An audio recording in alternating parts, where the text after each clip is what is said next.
I'm Jared Bentley, and you're watching the Johnson City Press Week in Review.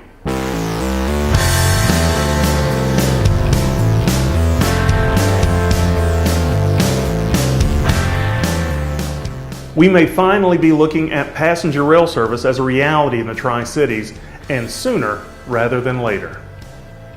$100,000 from the Appalachian Regional Commission via grant monies recently announced by Virginia Governor Terry McAuliffe, coupled with other grant money, means train travel might only be a few years away.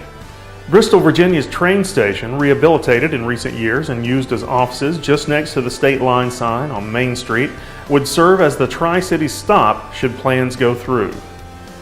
Should this happen, I will gladly, happily, and readily be one of the first people in Bristol ready to ride the rails.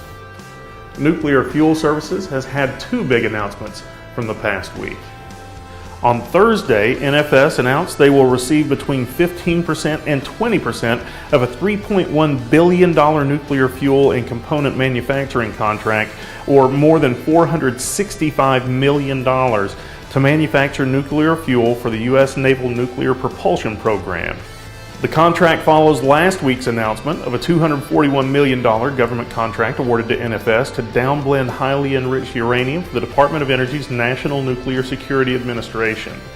While neither contract means the addition of new hires at the Irwin plant, the contracts do ensure that NFS will be a stable force in the region's economy for quite some time. Johnson City Fire Chief Mark Scott found himself facing some heat of his own this past week.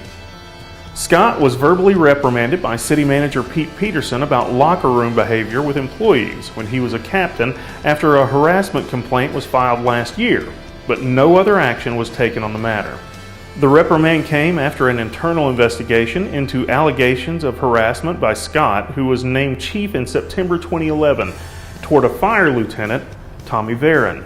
That investigation, conducted by the Johnson City Police Department's Internal Affairs Division, determined the allegations were unfounded, but that Scott needed to continue to improve communication and relationships within the fire department.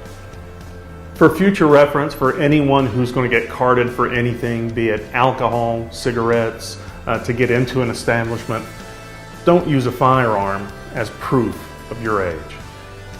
Bluff City Police are searching for a man who showed a handgun to a store clerk when asked for identification.